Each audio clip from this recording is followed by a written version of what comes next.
I never asked for your opinion. You money-grabbing housewife, just keep your mouth shut. You're an outsider. My mill said that with great intensity. I calmly asked her, "So, I'm an outsider?" With the next words from my mill, everything was set on a path of destruction. My name is Sophie. I'm 40 years old. I live with my husband, Simon, and our 2 sons. I met Simon almost 20 years ago. Originally, we were in the same college club. Looking back, even though we were close in age, Simon, who was a senior in college, seemed like such a mature figure to me as a freshman. In fact, Simon had leadership qualities and was relied upon by everyone. Yet, he never acted arrogant and was always humble. He was well liked by everyone and was a genuinely respectable person. I found myself drawn to him, and eventually, we started dating. Simon is very honest and has always been very kind to me since we started dating. He seemed flawless, and I always felt blessed to be dating such a wonderful person. However, one thing that always concerned me was that Simon always seemed short on money. He wore the same kind of outfits and seemed to be trying to limit food expenses. When our college club planned trips, he would often say, "Sorry, I'm short on money this month. Please go and have fun without me," and would not join. I'm not a big spender, and I don't care whether my boyfriend is wealthy or not, but having to always consider his finances during our dates did trouble me a bit. Thankfully, he never asked me for money.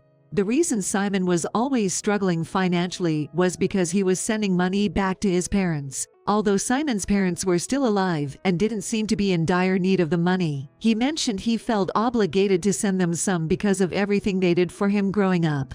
When I heard this, I was deeply moved by their wonderful parent-child relationship. I assumed Simon's parents were perhaps making him continue these payments to teach him the value of money. Maybe they were saving all the money he sent them for emergencies or future needs. Considering how wonderful Simon was, I thought his parents must be great people too. However, it turned out I was mistaken. As our relationship progressed, I learned that Simon's parents were quite spendthrift. I had been to Simon's house a few times and noticed they frequently bought new appliances and often went on domestic trips. It was obvious they were quite extravagant. My mill was particularly excessive, always flaunting brand-name clothes and bags. But as we were only dating, it wasn't my place to say anything.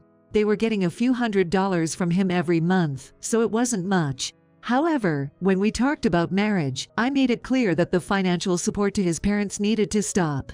They weren't struggling financially, and we needed to save for our future. It might sound cold, but if it's for their luxuries, I'd rather use the money for our kids' futures. I made this clear to Simon numerous times before our marriage. We also explained it to his parents and they agreed. My Phil told us, "We can make living without the money from you, so it's fine." I was relieved because I had concerns they might get upset about our decision. I expected my mill to say something like, "How dare my son spends money on some random woman instead of his own mother." After we got married, we didn't regularly send money to his parents, and life was smooth sailing. Although Simon occasionally gave them some money from his personal allowance, I turned a blind eye. Then, one day, his parents made an outrageous request. They wanted a new car and asked Simon to cover the loan payments. Of course, I opposed. I could turn a blind eye when it was just the occasional small amount of money, but with a car loan, a significant sum would be coming out of our household budget every month. Besides, the car my in-laws had was just bought a few years ago, and it had absolutely no problems. Why would an elderly couple need to drive a brand new car anyway? If they were buying it with their own money, I wouldn't say a thing. But I can't believe they were expecting Simon, my husband, to foot the loan.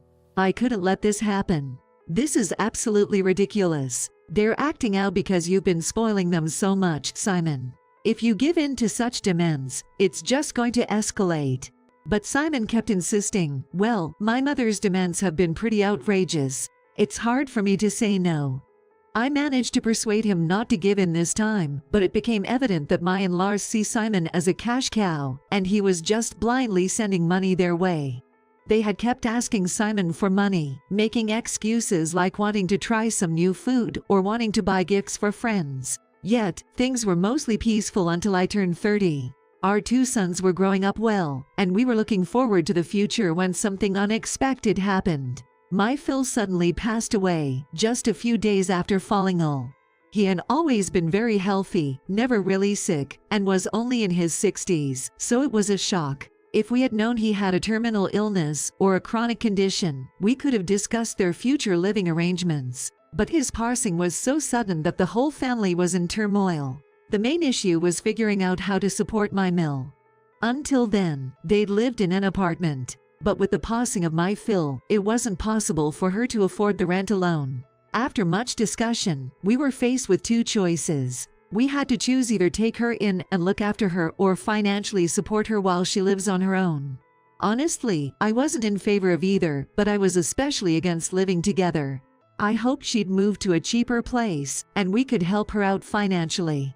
But then she dropped a bombshell. She didn't want to leave the apartment she was living in.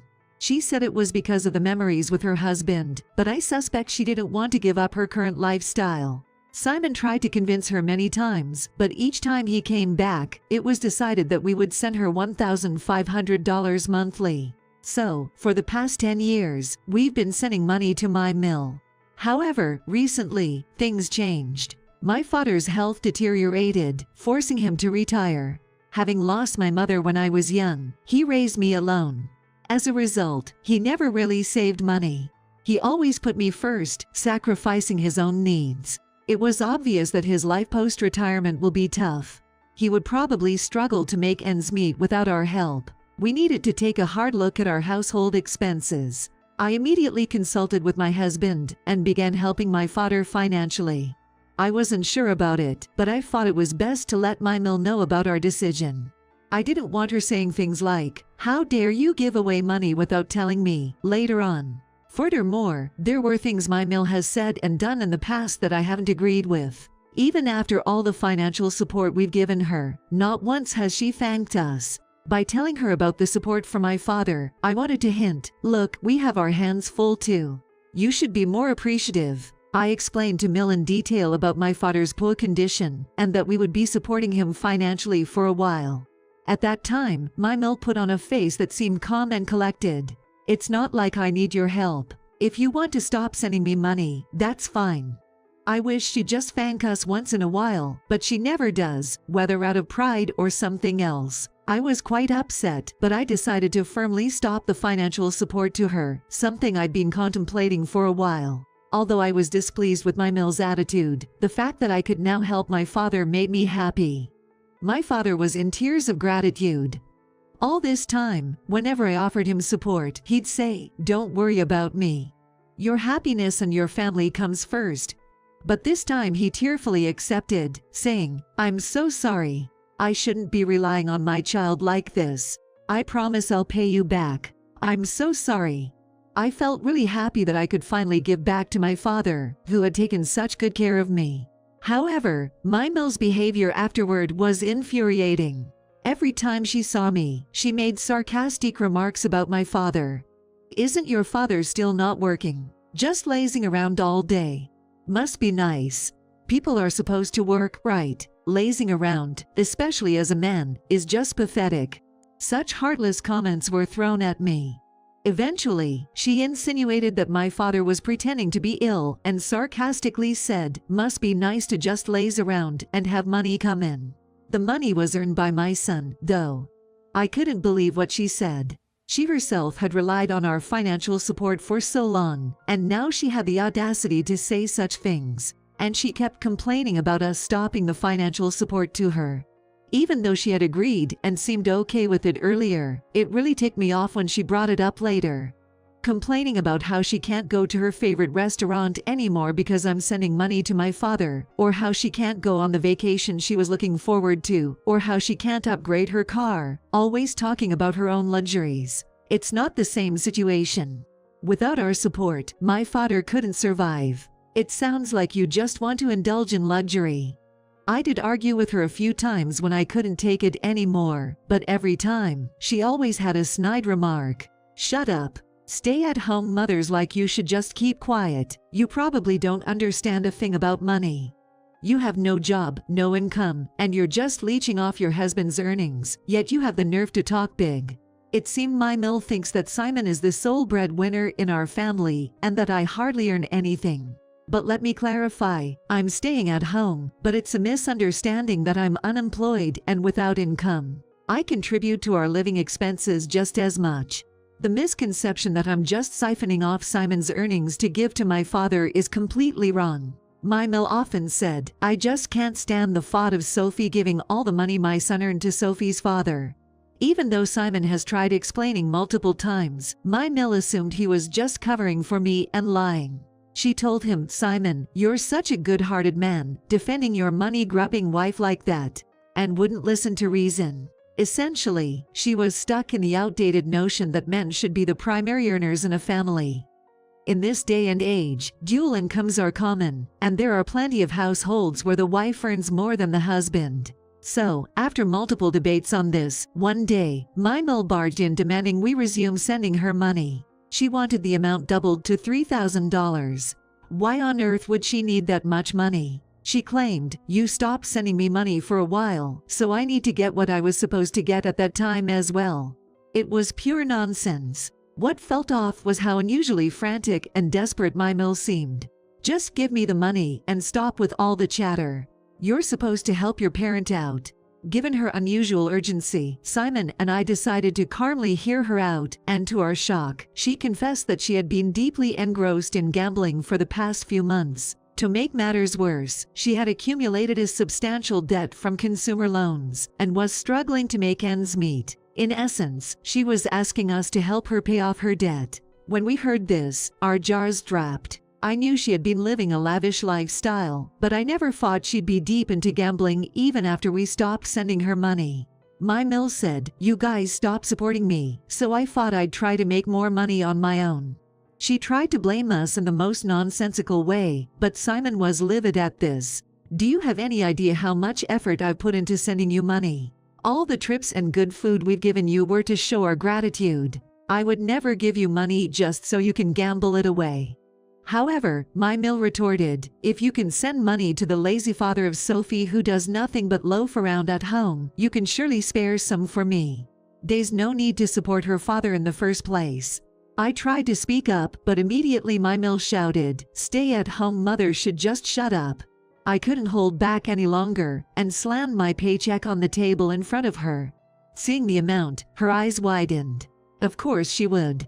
I earn way more than Simon through my work from home, and most of our expenses, including the money sent to my mill, come from my salary. Look at this. I've told you countless times that most of the money you received came from what I earned. My mill, with wide eyes, said, you, a woman, earn this much. I responded sharply, in this day and age, it's not uncommon at all. When are you going to get with the times?